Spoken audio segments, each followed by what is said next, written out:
Good evening once again, our friends, and welcome once again to the Leo and Larry show.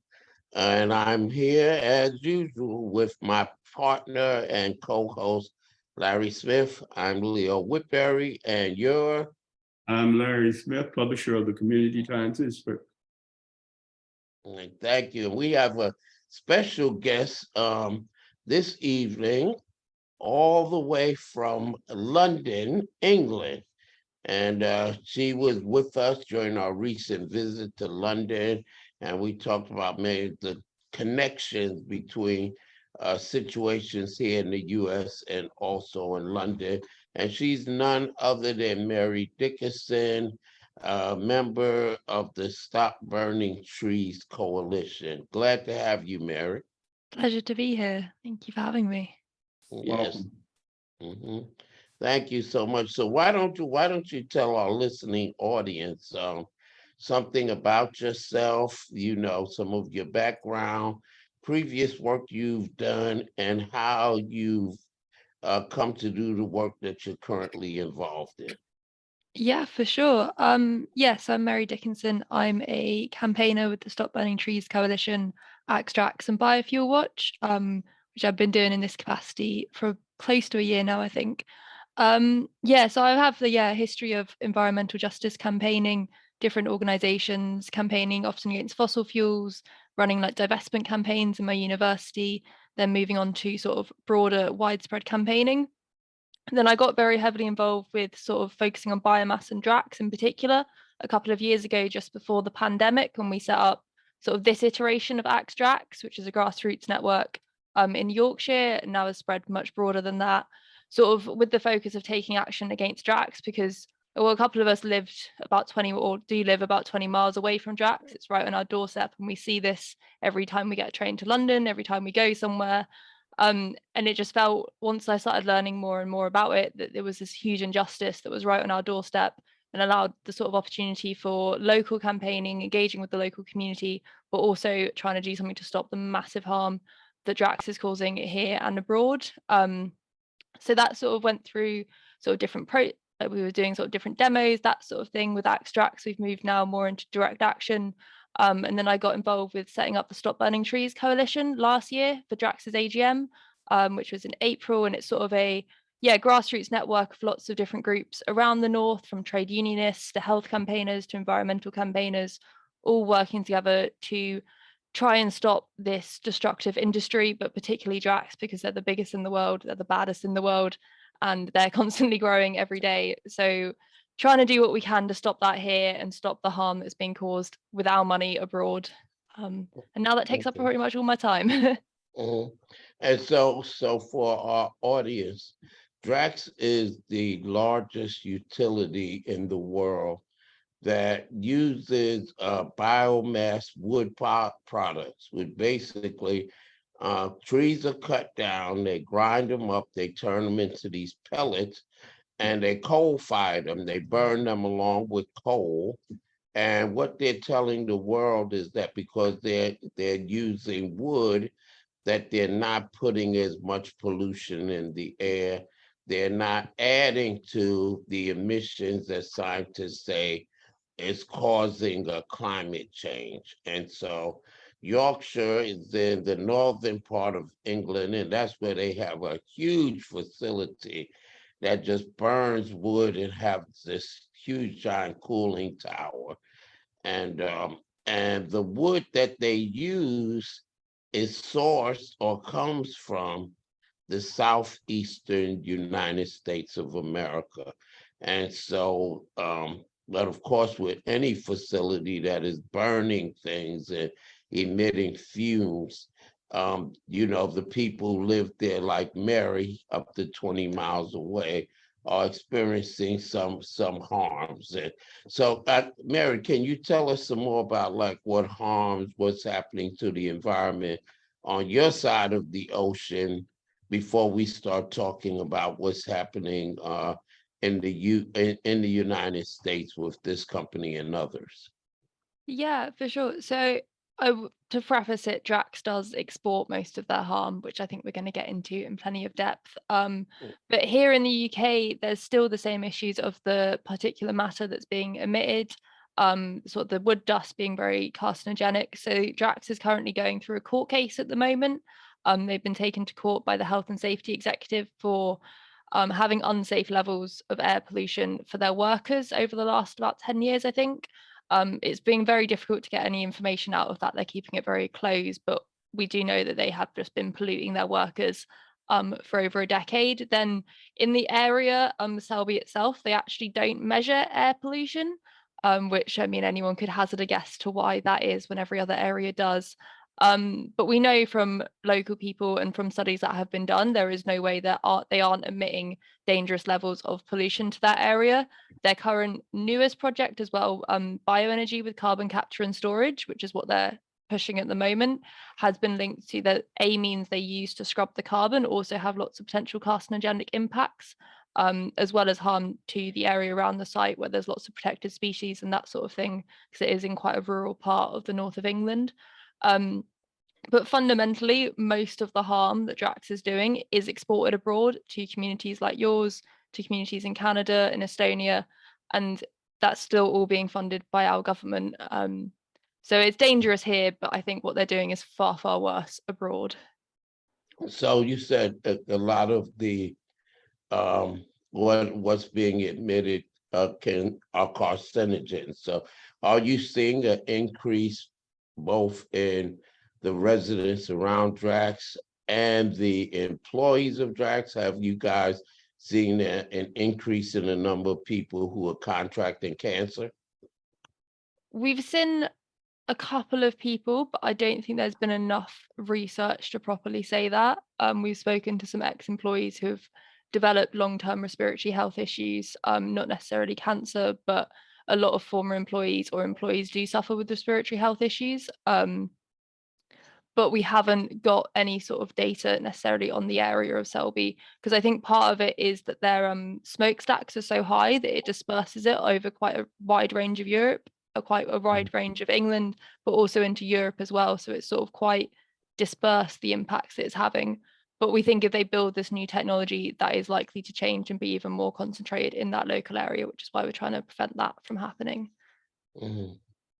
And so as you said that most of the harm that they do is exported to the South, and this is the Southeast, South Carolina, North Carolina, Georgia, Mississippi, Alabama are the primary states where they're logging, and those trees that are logged are being turned into pellets in places like Northampton, North Carolina, Dobbins Heights, North Carolina. We have some smaller pellet facilities in Greenwood, South Carolina, and one is being built right now as I speak in Florence County, where Larry and I reside. And then they also have some in Lucedale, Mississippi, and some other place, Adel, Georgia, and they just were fined $2.5 million by our Environmental Protection Agency for emitting more pollutants in Gloucester, Mississippi, than they reported to the Mississippi Department of Environmental Quality. So while you're having environmental and health issues in Mississippi, we're seeing the same thing in the United States, where they're producing the pellets that are being burnt by Drax in the United Kingdom. So Larry, you see the connection with this, that pretty much, and I said this while I was in London, this is so similar to what was happening in slavery days, when again, a lot of the cotton and the tobacco that were being produced by African Americans and now in African American communities was shipped to the markets in Europe and in England, and the damage that was done in the United States is suffering by people who were transported from Africa. We're seeing, I see similar patterns with that. How about you, Larry? Well, we've always been exploited, I guess is the term you're looking for. And I guess the question I'd ask her is how corporations in Britain and in England, how they're responding to this. Are they responding in a positive way? Are they responding in a negative way? Are they supporting climate change, or are they understanding or accepting the reality of climate change?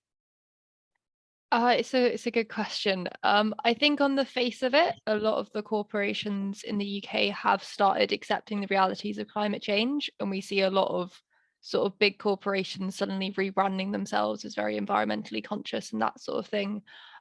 For Drax themselves, because the way that woody biomass is classified, it's classified as a renewable form of energy. So their whole branding of Drax is around the fact that they are solving climate change. They're this renewable company, green energy, they're going to be the future, that sort of thing. And we see that sort of day in, day out here in Yorkshire and around the UK. And that's very heavily supported by government policy as well that classifies it as renewable. It means that we don't have to count any of the emissions from the wood that they're burning. So even though woody biomass emits more carbon than coal, it's counted as carbon neutral, with the idea that apparently America will count these stats. So it's being counted somewhere, but that never quite works out in reality. So I think it is starting to change a little bit, the perception of biomass here in the UK. There's been some sort of, over the past few weeks in particular, sort of a range of Conservative MPs, as well as Labour, Greens and SNPs coming out and saying, actually, this doesn't make any sense that we're burning this and we're doing this. But Drax has a very, very good PR team and a very strong lobbyist team. So we know they're having constant meetings with the government, and they're constantly trying to push this image of themselves as being green, clean. They're going to solve it. And I think a lot of sort of the UK government's strategy as well around climate change relies very heavily on counting this as carbon neutral, and in the next stage of what they're pushing to do, to present themselves as carbon negative by capturing the carbon on this end. So, and that features incredibly heavily in all the different government policies around climate change and the 2050 net zero deadline and that sort of thing. So it's sort of a constant work here to try and make people understand how bad this form of energy is and that it's not renewable. And I think that's starting to change a bit, but it's something that we've just sort of got to keep hammering away at, because it's, yeah, they've done a very good job of promoting themselves as this green company for a very long time. And the thing is, I remember when President Obama did his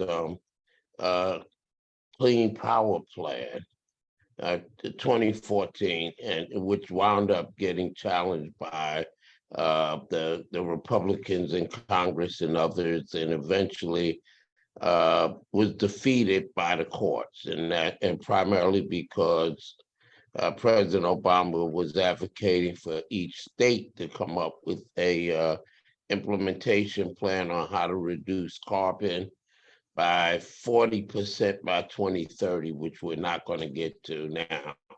And I clearly remember the messaging around biomass, wood pellet, and gas pipelines was that these were transitory, these were transitory, temporary solutions to our energy crisis and our climate change crisis. And they were basically saying that the fossil fuel companies, the Dukes, the electric companies, couldn't switch to solar and wind quick enough. So they were saying, we're emitting less carbon and we'll just be there until we can make a complete transition to, the clean renewable energy. But obviously that messaging has changed now. And now they're saying as you said, that they are the future, right? Mm. Well, the question, I guess, just to follow up on that question, I read or I watched a documentary recently where the shift from Paris and from the wine regions of Paris to has shifted to Great Britain.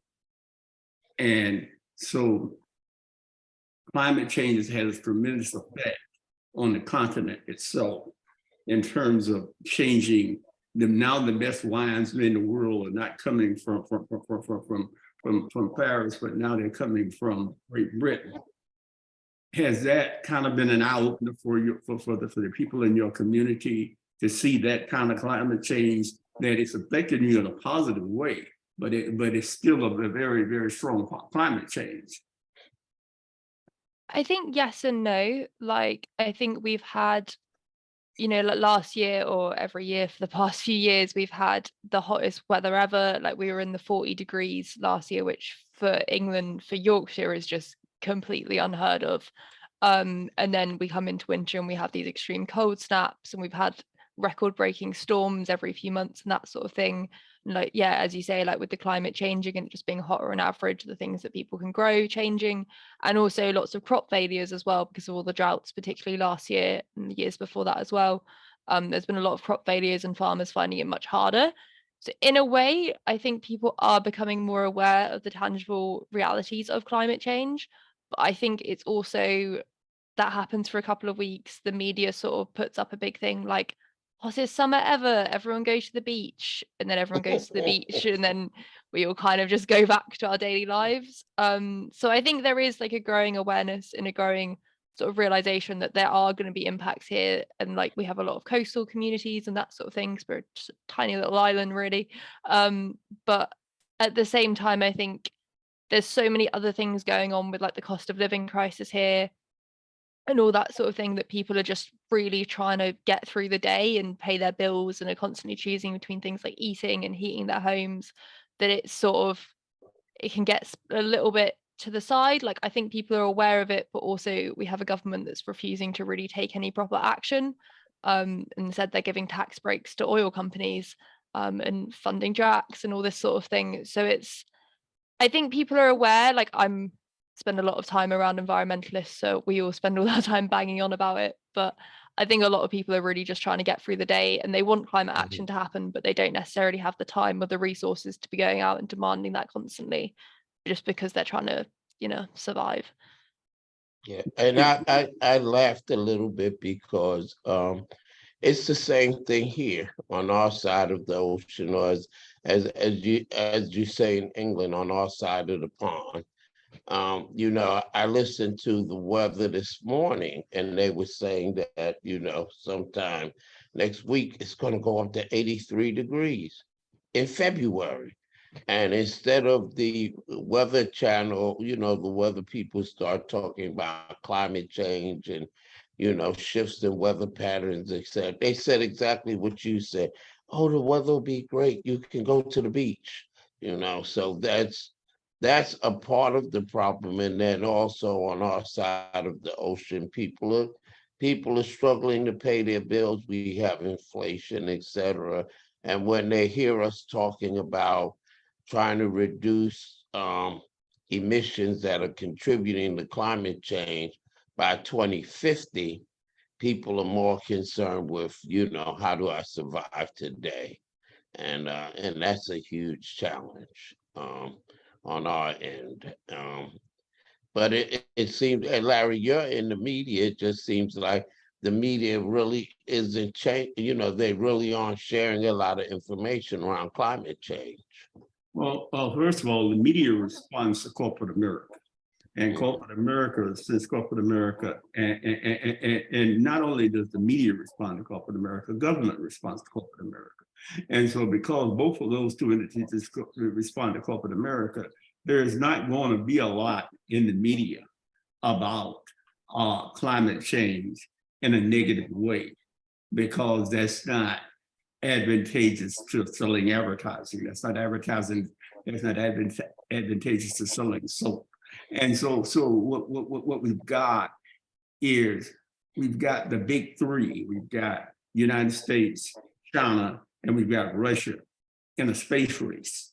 And while people like working class people like us are trying to figure out how to make it from day to day, they are trying to figure out how to colonize Mars. They're trying to figure out how when all of this gets so bad that I can't tolerate it anymore, I'm going to move to Mars. And there are already programs in place through Elon Musk and through some of the other people to basically start to work on that. First of all, colonizing the moon and then colonizing Mars. So people have been known, and corporations have done that, and I think individuals do it as well, is they put profits before people. And that's what has gotten us to where we are today, is putting profits above people. And when your kids and my kids can't breathe, or my grandkids and your kids can't breathe because the air is not breathable, or they can't drink the water because they don't have control of the supply of the water, those people who have the means won't be here to fight for that, won't be here doing that. A classic example, you made the comparison to Britain and to the health issues that are related to having an environment where you're having smokestacks, basically. And the reality of that is that when you look at Georgetown, South Carolina has, I think, the third highest respiratory disease rate in the country. And that's one of those conversations you don't have. That's one of those conversations you don't hear anybody talking about, not just in South Carolina, but on the national level. There are more kids that are going to the hospital, my understanding, in Georgetown County because of respiratory problems than there are almost anywhere in the country. And you asked about the cancer rate. The cancer rate in Georgetown is basically through the roof. And that's because there's a wood processing plant in Georgetown. International Paper has a wood plant processing plant in Georgetown County. And so when you have that type of experience, you're going to see, when I look at Georgetown, South Carolina, for instance, Georgetown, South Carolina has an ideal option to be a tourist attraction if they would just move the wood plant out of there. But they won't. And it's not that it creates that many jobs. Then they did the same thing with the steel plant. It's not that it creates that many jobs. It's that politicians are afraid to lose any jobs. You and I were on a call a few weeks ago where we were talking about raising taxes, and the politicians said, "Oh, I can't do that because I lose my job." And so we find people who are not interested in change, not because change is needed or not because change is necessary, but because change is not convenient to their agenda. Absolutely. 100%. And while we were in London, we got to meet with Lord Randall in Parliament, who's a part of the House of Lords, and he's interested in that. But again, we also had a demonstration in front of the business energy. Hope I get it right. The business energy and investment strategy department. I know I got that wrong, but they're the ones the tax dollars of people in the United Kingdom are actually being used to subsidize drugs. Isn't that right, Mary? They could not even be in business. So it's the people's tax dollars that are subsidizing an industry that is making people ill on both sides of the ocean. So again, it's politicians, elected officials have they have some responsibility when it comes to these decisions. Well, their responsibility is now to just get reelected. As long as I'm getting reelected, change can come gradual, change can come slow. And we're seeing that in South Carolina, we're seeing that on a national level, and we're seeing that on an international level. I mean, what part of what we borrowed as a conservative country in the last 6 or 8 years, we borrowed from Great Britain. I mean, a lot of what Trump's strategy was basically from the leadership in Great Britain. And it's being exported not just to the United States, but across the world. Absolutely. So Mary, are people aware that their tax dollars are subsidizing industry that couldn't stand on its own? And in the United States, for our listeners here in South Carolina and in the United States, because so many trees are being cut down for the wood product industry, including Drax, this is why you see deer all over the place. This is why, it's someone I know looked out their window in Dillon County and saw a pack of coyotes in their backyard.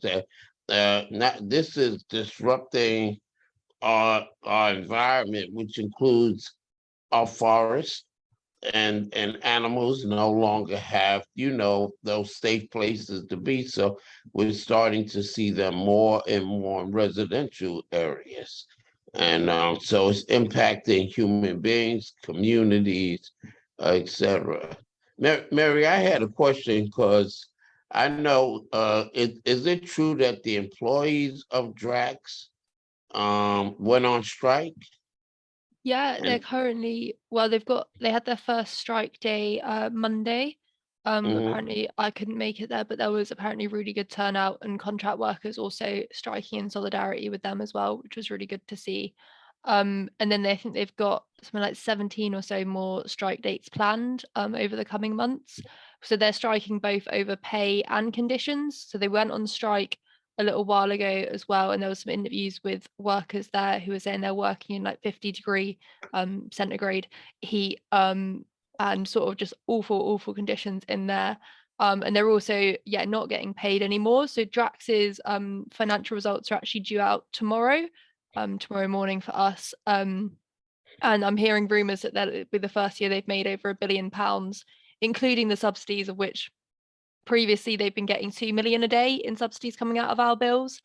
And so I think, like, it just exemplifies how this company operates, right? They present this very like green friendly image to the public. They're giving out seeds to kids and that sort of thing to go and plant trees in the most ironic way possible.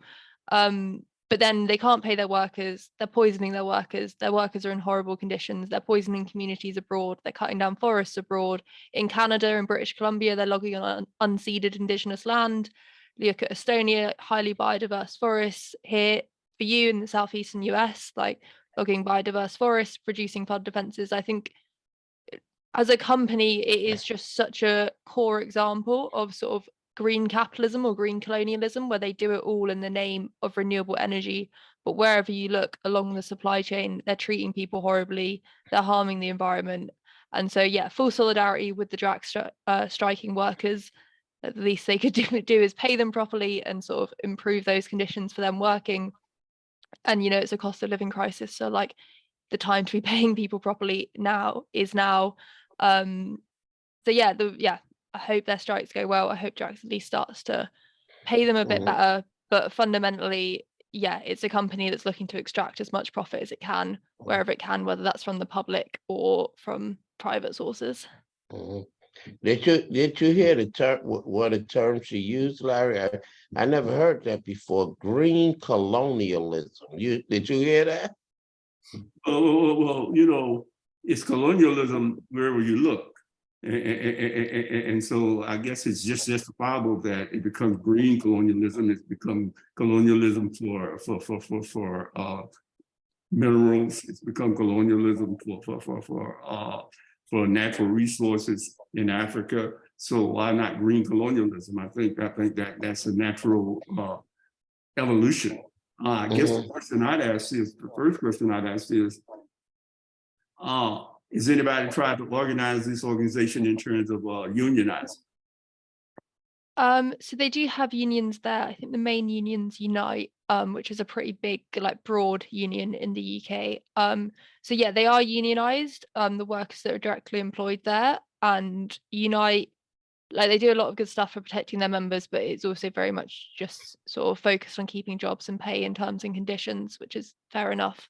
But it would be good if they could move a bit more in the climate direction. So the actual direct employed workers are unionized, but Drax sort of contracts a lot of its workers. So a lot of the workers there aren't employed directly, but employed for different companies, all contracted to do a certain amount of work on the site. And I think that is harder to unionize because they're much more spread out. But they are, or have been at least from Monday, acting in solidarity with the workers and refusing to cross the picket line, which is really good. Mhm. Yeah, that was something I remember back in the 1990s. Um, and when I was at AT&T, and I kept noticing that we would get these newsletters and different things from our corporate managers and the executives, and they kept talking about re-engineering the company. And I was a trainer. We were going to do some training around it, and so I went to our local library, Larry, here in Florence, and I asked him, I said, did you guys ever heard of anything called re-engineering the company? And they had to look it up, and they said, oh yeah, there's 4 new books here about that. And so I pulled the books out, I went home, started reading them, and basically re-engineering the company was exactly what you're talking about, Mary, and what we're seeing in a lot of businesses where they don't have permanent employees. They have temporary agencies that have contractual employees. And so this allows the companies to not give them benefits. They don't have the same benefits. They often don't get the same pay. And like you said, it's hard to get them unionized because their contracts are not long-term contracts. They may have a contract for a year, a couple of years, that sort of thing, that they always are hoping will be renewed. So you're seeing the same thing there with the workers. It sounds like you were saying that even though there's unions, the contractual employees don't belong to the unions or they don't get the same benefits. Is that right? Yeah, 100%. Like the UK, I think probably very similar to the US, has moved very much towards this sort of insecure work, short-term contracts, where if it's all contracted out, they don't have to give holiday pay, sick pay, all that sort of thing, all the things that come with secure long-term employment. And sort of, yeah, we have lots of employment issues in the UK, but is yeah, very much moved towards that contracted model with with a much smaller amount of long-term regular employees. And yeah, Mm, Drax very much gets on board with that as well. yeah. Another question I have is that, like you said, the employees they're exposed to these fumes, and you said that they're constantly working in 50-degree plus temperatures. So are there some of them, or are you working with any of the employees, the unions? Are there any Drax employees who actually see the damage that's being done and really are more on the side of you and your coalition, but they have to pay the mortgages and they have to feed their families. So, but even though they are working, their their interests, their hearts are really with organizations like yours. Are you seeing any of that? Yeah, we see a little bit of that. We mostly see that from ex-employees. I've never met an ex-employee who had a nice thing to say about Drax at all. So we have got a fair amount of contact with them. There's a couple of employees that will occasionally message us stuff anonymously, and that sort of thing. So it's a little bit of it's mostly former employees though, because I think people working at Drax, like it is a big employer for the area, and they are very, very reliant on that. Like there will be, multiple people from a family employed by Drax, or they're relying on that income. So I think they're quite have been, at least previously, quite unwilling to engage with us, even if deep down I think they agree. And then often when they stop working for Drax, we'll come over and be like, actually, yeah, completely agree, and they're horrible employers too. I think now with the strikes, there's a bit more of an in. I think it's like a lot of, yeah, it's been difficult to make direct contact with sort of actual employees there, instead of going through the top levels of unions, which there's often a lot of like barriers to doing that. So I think now with the strikes, now you're actually getting to engage with just normal workers. There is becoming more of that, and we've been organizing people going down in strike solidarity as well, just to bring like tea and biscuits and all that sort of thing, because in a very British way, I suppose. But yeah, I think there's like a sort of crack starting to form there, because that is one of the main things we've wanted to do, is build those relationships. There's just been a fair amount of barriers, and I think people are worried about speaking out against them whilst they're current employees, but once they're not, it gets a lot easier. And yeah, I've never heard anyone with anything good to say about Drax as an employer, is what I'll say for that. I laugh, Larry, because their biscuits aren't the same as our Southern biscuits, you know. uh, yeah, but that's great, and I want to emphasize to our audience again that there are no markets in the United States for wood pellets. So all the profits that are being made by companies like Drax and Enviva, those profits are going to companies that are not American companies. There's no markets. You won't be going into Lowe's or your supermarket finding bags of wood pellet. There's a few people who do it up in like Vermont, New Hampshire for their wood burning stoves, but with all the damage being done to our environment, to the predominantly African American communities where the pellet mills are in the United States before they ship them out, that there's no markets, there's no businesses or anything in the United States that are being created or that exist with this market. All we're getting on our side of the ocean is damage and nothing else. And I have to say that with our travels throughout the United States, and especially in the Southeast, whether we're in Southwest Georgia or Mississippi or Alabama or South Carolina or North Carolina, people have said repeatedly to us in rural areas that the flooding is getting worse as the logging increases in these communities. And so we really need to look at the total picture. But you also mentioned that you had did some other work in some other issue areas. What are some of those?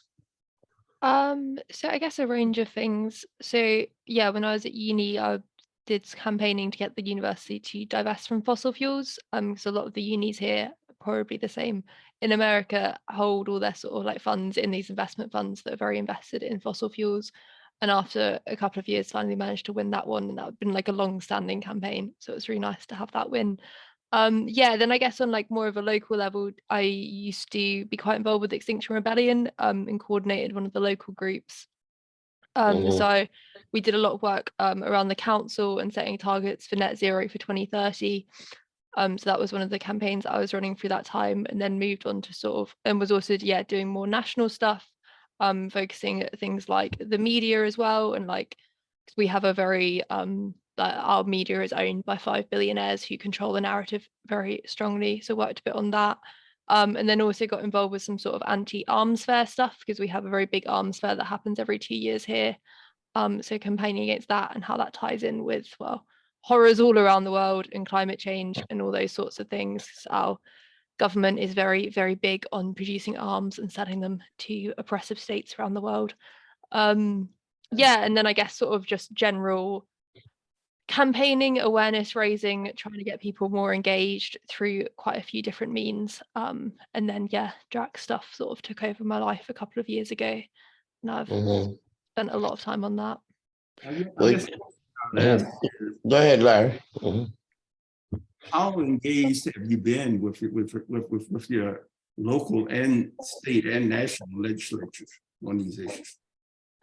So we've been involved with the council. So I live in Yorkshire, so we have like a local council for York, then Selby has a local council, Goole, which is the area surrounding Drax specifically.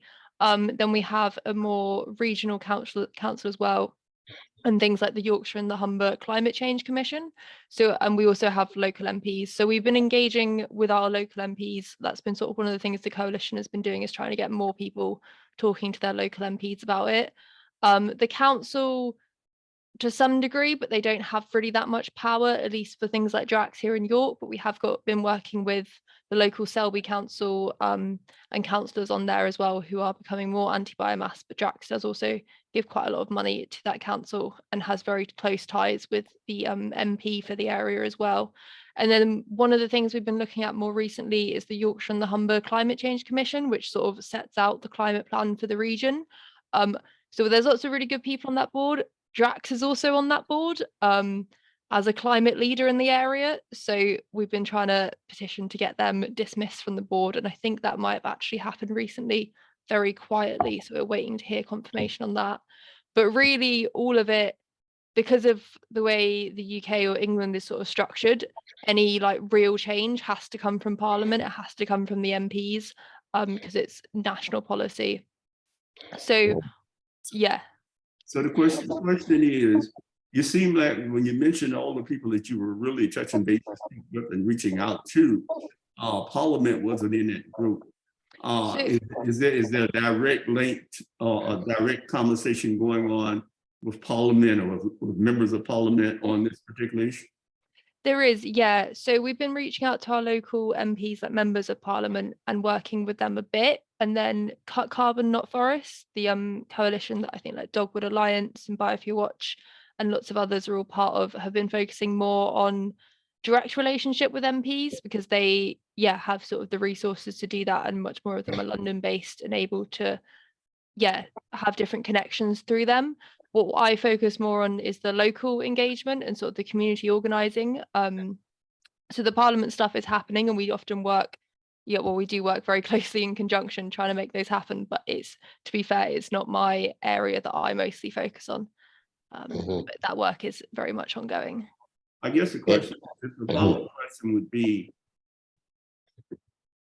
is as a media person, I guess my question would be, has there been any type of media campaign?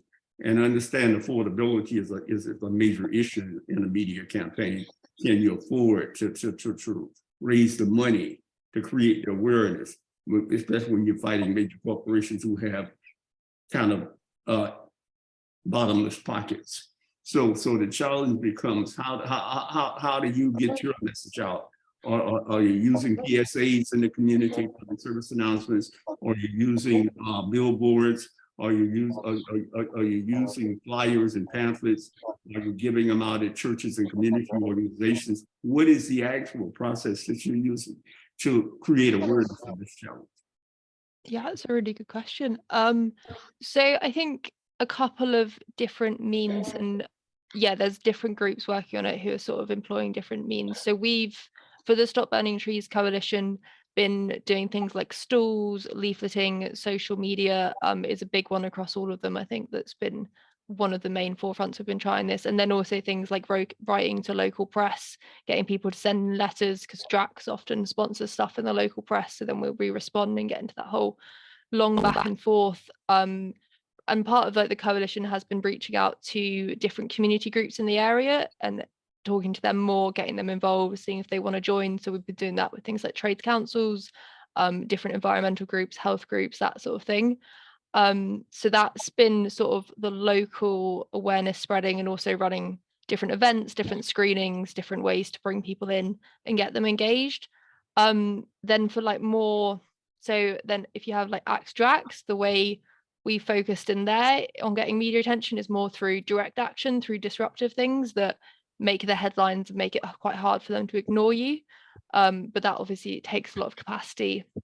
Then you have also like Biofuel Watch and Cut Carbon Not Forests, who are very good at getting things in the mainstream media through op-eds, comment pieces, doing different forms of investigative journalism as well, like uncovering all the secret lobbying meetings Drax has had with the Department for Business, Energy and Industrial Strategy and with government ministers and that sort of thing, and getting that in the press. I think one of the things we are trying to like focus on now though is doing more local engagement and really building up that presence, not just through national media but through sort of one-to-one engagement and that sort of thing, through, as you said, going to community events, stalls, that sort of thing. But yeah, so there's I guess what I'm trying to say is there's been a range of different ways, but I think we're still trying to figure out the way that works most effectively, at least for this area. How open has general media been to your message? I think now more, like definitely over the past few months, a year, there's been like an incredibly noticeable shift in how much media attention biomass, woody biomass and Drax is getting, and pretty much all of it negative. For a long time, it did feel a lot like slamming your head against a wall trying to get anyone to listen or care about this. But I think there has been a big shift in that. Particularly, there was like a national media program, BBC Panorama, did an investigation on Drax that caused like a huge amount of attention, and there've been sort of things going on for a while. So I think for a while it took us doing very like spicy, disruptive stuff, or sort of a really big scandal coming out to get into the media, at least the national media. Whereas now it sort of seems like there's a bad news story about Drax every other day, which is great for us. But also, you know, so it's definitely got a lot easier, but it's still an uphill battle, I think, to get that message out there. Can Britain afford to supplement this process? Um, I mean, all economies across the world are suffering at this particular point. So can Britain afford to supplement something that is not directly benefiting their people? yes and no. I think, could that money be used for much better things, for investing in things like home insulation, that sort of thing that would have a tangible impact on people's bills, quality of life, and the climate crisis? They could absolutely use that money to do something better. Will they is another question. I think because of how closely linked Drax and that industry is with the government, they're quite keen to keep ploughing ahead, although we are sort of starting to see cracks to show, where like you've got the members of parliament who are currently in power coming out and saying this doesn't make any sense. The former minister for the Department of Business, Energy and Industrial Strategy was recorded saying literally this doesn't make any sense, who then went on to be chancellor and then had a swift departure from government because this government's a bit questionable in its behavior. But I think more and more Conservative MPs are waking up and realizing it doesn't make any sense to be spending this much money, and there's so many better uses for that money. At the same time, Britain doesn't have a real climate plan. And so if they took away Drax and if they took away bioenergy with carbon capture and storage, I don't think they know how, or at least don't have the ambitious view of how to actually meet their climate targets. So it's I think that's often what gets thrown up, is what do you replace it with? Which obviously there are lots of alternatives, but until they're willing to listen to those, it seems like they're quite keen to keep ploughing ahead with it just because of how entrenched in policy Drax and this sort of, this form of energy is. But I do think that's starting to change. And I think because there's such a huge cost of living crisis, because energy bills are so high, people in parliament are becoming more like, why are we spending 2 million a day on the UK's single largest carbon emitter? It doesn't make any sense. But Yes. Have you measured the contribution that Drax is making to elected officials? yeah, so they supply, I think it's 12% of renewable energy and I think 5% of energy on the grid. So it's not, they are, I believe, the biggest power station in the UK. So it's not a small amount to lose. It's perfectly possible, like if you insulated every house in the UK, you would take away the need for that energy. No, But they are. what I asked was basically, are you looking at, are you measuring the contribution of the organization to the politicians themselves? Oh, Are, sorry. are they financing campaigns? Many of the You ministers, know, etc. Mhm. elected officials have a tendency not to vote against people who are making donations to their campaigns. Sorry, yeah, completely misheard you. Yes, they are financing politicians and political parties. So the local MP Nigel Adams for that area, I think, has received about 62,000 in campaign donations from Drax, or sponsoring him to go to different conferences and that sort of thing. They donate money to both the Labour Party and the Conservative Party, which are the two main parties here. Not loads of money, but enough to make it a contribution. I think it was in December, it was exposed 2 weeks ago that Drax has been giving money to the Labour Party, and then they sort of sponsor the different MPs to go on trips to biomass conferences and that sort of thing. We've got someone looking more into research on that area at the moment. And they have quite a big presence at like the party conferences and that sort of thing, running events there on how we're going to achieve net zero. And they also have a very strong team of lobbyists who are having very, very regular meetings with the main departments, which I assume there is some form of money going into that. But it's been quite hard to pick out exactly who's getting what. But yes, they are, is the short answer. Mhm. Sounds very similar to what we go through here in the United States. You talked about media, and with what's happening on our side of the ocean, we're starting to get more and more media now. So, CNN has covered, they've done some stories on the biomass wood pellet industry. New York Times did a really large piece that was right on the front page of their newspaper as well. So we're starting to get some of the same types of action in here in the U.S. Part we've had what I think it was 5,000 organizations signed a letter that went to Congress, and 700 scientists in the U.S. signed letters that went to Congress that was saying that this industry is more harmful than it is beneficial. And let's talk a little bit about, particularly for members of our audience who aren't familiar with the concept that globally around the world, including the United States, that we're supposed to be working to get to net zero carbon emissions. That's why we're doing electric cars, all of this stuff. That carbon emitted by oil, coal, gas, and other types of fuel emit carbon, and carbon and methane are the two main things that are causing climate change. So you mentioned first, I know first they were saying that we wanted to reduce globally, including United States, our carbon emissions by about 40%. We're not going to hit that target. And then you mentioned, Mary, going net zero by 2050. So for our audience, can you kind of explain what that is, and what the governments around the world are saying we must accomplish? Let me emphasize that we must hit this target, or else climate impacts will be worse.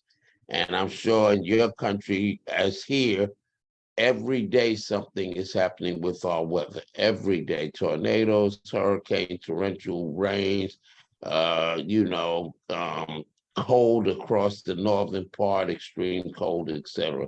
So can you explain to them this whole process of net zero carbon emissions? And then you've also mentioned a couple of times carbon capture and sequestration. And what is this carbon capture thing that all the companies, including Larry Duke here in South Carolina, North Carolina, they're saying that they're going to do carbon capture, that it's not going to go in the air.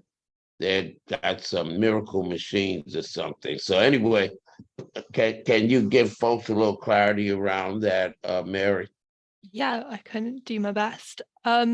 So yeah, the figure I mentioned was net zero by 2050, which is the UK's own target for emissions. So the idea is not that there won't be any emissions, but they will balance out between emissions that just you can't avoid. So from steel production, that sort of thing, and then like negative emissions, capturing carbon, sequestration, or sort of planting more trees to absorb the carbon. Eventually, that's supposed to balance out.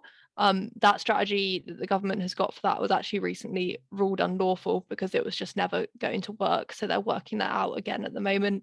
But the idea is that it's not that there won't be any carbon, but it will sort of balance out by 2050 to reach a sort of base level, which we are nowhere close to on target for. And it's just highly, highly unlikely to happen, but that is supposedly the target.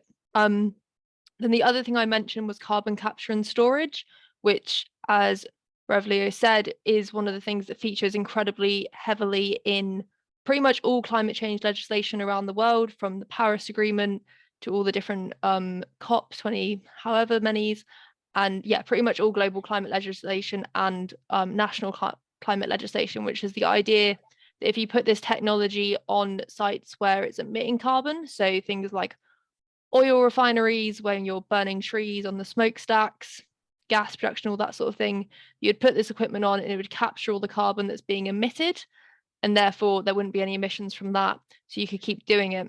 So this is, yeah, the technology that all of these global agreements completely hinge on, and unfortunately this technology also just doesn't really work. There's one operating site with carbon capture and storage, which is Boundary Dam in, I think, Canada. Their carbon capture rate target for a long time was 90%. The closest they ever got, I think, was 67%. And they've actually lowered their target now. No, I think they got, 67% one year, but I think last year it was about 43% of the carbon they actually managed to capture. So when you take that in the look of like in the view of woody biomass, because that's counted as carbon neutral, because the trees are cut down abroad, supposedly will be regrown and reabsorb the carbon from burning them, making it a neutral process eventually. If you capture the carbon emitted from burning them here in the UK, that will create negative emissions, which means you can then sell or trade those emissions with other companies that are high polluters to balance out their emissions effectively, which then leads you to the net zero. This technology doesn't exist anywhere, has never been proven to work, particularly not at scale. It comes with a lot of dangerous elements and chemicals and processes, but also is a core way, at least here in the UK, for wood biomass stations to continue getting subsidies, because their current subsidies, which, as we were saying earlier, is what they completely rely on, are due to run out in 2027.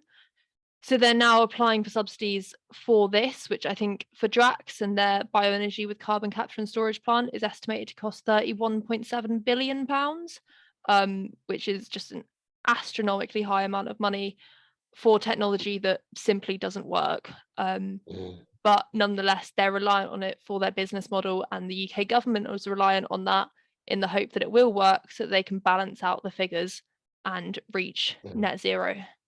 Reverend, we're down to our last couple of minutes. If you have a statement you want to make, or if she has a statement she want to make, this is about the time to make that statement. I just was going to add on that carbon capture and sequestration is a technology that's untested and unproven. But like in your country, the Biden administration with the Inflation Reduction Act and some other budgeting, billions of dollars will be going to utilities and other companies to try this untested technology out. And scientists have said repeatedly, the best things that we have on this planet is what God gave us. Trees capture more carbon than anything else. And so that's my little closing remark. Do you have one, Mary? Yeah, I mean, I think, yeah, we already have technology that absorbs carbon. They're called trees, and we're cutting them down and burning them. But yeah, I guess my closing remark is, well, first of all, thank you for having me on your show. It's really an honor to be here. And this needs fighting on both sides of the pond, as it were. We need people in the southern east US fighting it, and we need people here in the UK fighting it and acting together to stop the harm that's being caused abroad, but is being funded by my government, by my country. So thank you so much for having me, and I hope we can do more stuff in solidarity. And if anyone has any questions or anything, we're on social media, SBT Coalition, across all the channels, so you can find us there, or Stop Burning Trees Coalition at Gmail. Okay. Thank you. And if you want to reach out to me, you can contact us by going to info@newalphacdc.com or going to our website, www.newalphacdc.com, or you can call us at the church where I pastor, 843-799-0740. And you, Larry? You can reach me at DBS Communications. My website is www.scvillagevoices. I'm sorry, scvillage-voices.com. You can reach me at 843-667-1818. That is our office phone number. We publish 3 newspapers across the state of South Carolina, and we welcome the opportunity to hear from our community about this important issue. Okay, thank you so much. And so I'll close out with the words of Dr. Martin Luther King Jr. Injustice anywhere is a threat to justice everywhere, as we've seen on the show. Thank you to our guests.